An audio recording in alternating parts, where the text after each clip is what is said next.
But lang ha, I cannot, we cannot question the wisdom of the secretary nga nung i-implement niya. Pwede ba siya maka-affect sa learning sa mga students if they are more bombarded with lectures than other activities?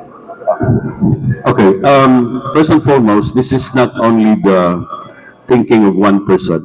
This is actually a product of a careful study planned out by very learned individuals headed by the Secretary of Education. And second, sa question nga mas maapektuhan na hinoon ang instructional time, no? Kining pagtudlo sa mga kabataan, we are saying the otherwise. Nakita ganina mo karon being educators also, na the moment that we will protect, ang tawag naman is, this is a protected period.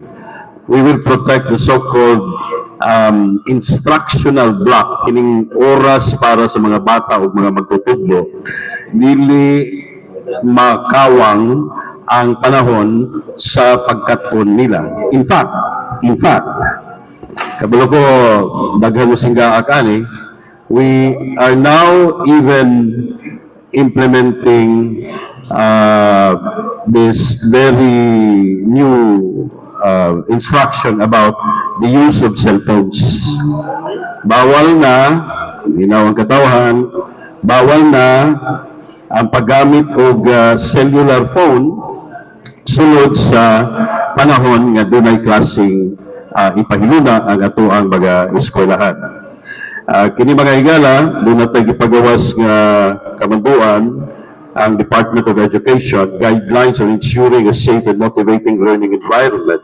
This is Steped Order 6 series of 2026. That's March 24 lang nagipagawas. Na ay gitawag nga pagbawal para sa paggamit og cellphone sa sulod sa classroom. When we say sulod sa classroom, sulod sa higayon nga magdagan ang teaching learning process. Itong gitawag na ito nga instructional block. And natay administrative sanctions and penalties for using portable electronic devices during instructional hours, just to really press the importance of protecting teaching learning process. No? Para sa mga learners, ang first offense will be temporary confiscation of your portable electronic devices. So, dili lang yung cellphones, masiguro sa pwede din ha, no? And return at the end of the period. Say for example, sa English, nakitaan ka sa imuhang teacher o paggamit o gadget or cellular phone. Say for example, it confiscate na sa imuha from your possession, but it will be returned after the said subject. So, susunod subject, ibalik na sa imuha. That's for the first offense. And then, there will be a documentation. Naami ka ng confiscation slip na ihatag na to sa mga teachers para mo gamito nila para sa proseso. Now, that will be for the first offense. Second offense will be temporary confiscation of the portable electronic device and ibalik siya at the end of class hours. So, kung na-confiscate panalitan sa subject na mathematics, ganahitabo sa buntag or sa hapon, at the end of class hours, paghuman sa adlaw tingtulha, the whole na kuha na ba ang tibuok subjects natapos ng klase, niya pa ibalik ang cellphone. Then, again, documentation. Kining second offense na, amuan ang pahibaw-on ng ginikanan, nanay parental notice, pinagi sa formal communication, aron mahibaw ang ginikanan, kabahin ni mga insidente. Now, natay third offense para sa mga bata. Third and succeeding offense or offenses. Confiscation of portable electronic device that will be deposited at the office of the school head or the principal. I-deposit na. And then second, documentation. And then, ibalik ang portable electronic device. Human lamang nga ang ginikanan na mao'y mo retrieve ani. So, kinahanglan na presence sa ginikanan ay magkuha din na bata. Then, naanang imposition of proper disciplinary action. ngadto sa ato ang mga kabataan. But this so-called disciplinary action will be a healthy disciplinary action. We don't actually impose punitive sanctions that will destroy the psychological, emotional aspect of the child. No? Now, kung naatang imposition niya na para sa mga bata, what about teachers? Naapod tayo para sa mga teachers, teaching related or non-teaching personnel. Ang violation niya will be ground for administrative disciplinary action which the disciplining authority can initiate. Ang mga eskwelahan shall be responsible for the following. Number one, mahibawon ang mga learners, ang mga estudyante, mga ginikanan, guardians, o kining maong polisiya sa pagsugod sa tuig during orientation, advisory, conference.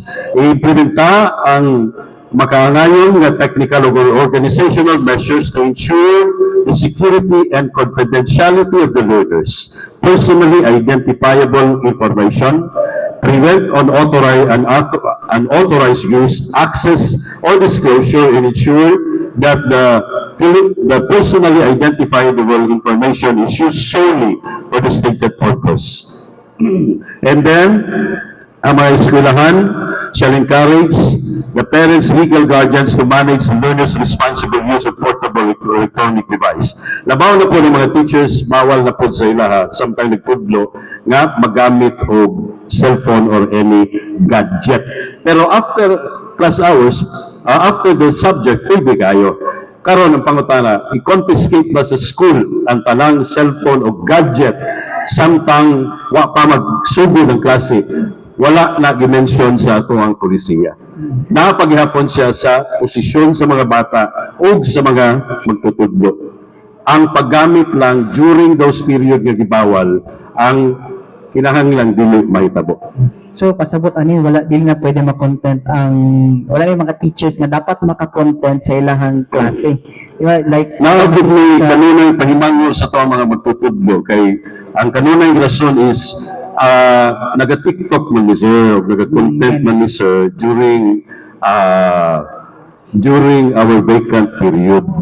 Pero ang kanunay namang tubag din is Diyosa na to pagkasiguro na dunay nga nahitabo na during your vacant period or during your lunch period. Nga yun na. Much better nga di ka na lang yun mag-TikTok o mag-content diha sa sulod sa eskwelahan. You do it in the home or everywhere else. But don't do it at school. Kaya there is always this great thinking and likelihood and probability that people really will think nga you're doing it while you're performing your job, which is really a huge no-no in terms of the delivery of service.